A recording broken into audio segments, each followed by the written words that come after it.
This is a common seccator. This is called a bypass seccator. You all familiar with them?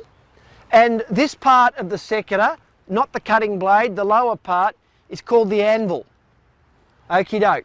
Now, what I'm going to ask, and I'm going to ask for a show of hands in a few minutes. Let's imagine that I'm going to prune off this branch, the one that I'm holding. Do I prune it from this side? Do I prune it from this side? Or is my wicked and distorted sense of humour getting the better of me in the fourth presentation of essentially the same talk? So I have this terrible feeling of deja vu, and I'm just having a joke with you. Who thinks it doesn't matter I'm having a joke? Yeah, good on you. Okay, that's about a third. Who thinks I should prune from this side? Okay, who thinks I should prune from the other side? Okie doke, thank you. Now, that's very interesting. What it shows, by the way, is that you need to understand the nature of the tool. Your response is quite atypical of the general public. Aren't we lucky? Because you are professionals.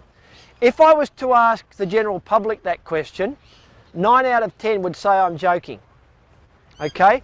And the rest would be going one side or the other, pretty much 50-50. But in fact, it does matter. Okay? So about a third of you said it didn't matter. It does. The way this tool works is the anvil captures the branch. And as I bring the blade down, the anvil exerts quite a significant force on the underside of the branch. That force is sufficient to bruise the underside of the branch. So when I prune, I want the bruised part to fall. I don't want the bruised to be left on the underside of the stub. Okay? So, isn't that interesting? Now what this tells you, of course, is that you've got to understand the tool and the nature of the operation. And I was explaining this to some rosarians. Don't you love the fact that there are people so fanatical about roses that they have a special name for them? Rosarians? I love that. And I have a lot of roses at home.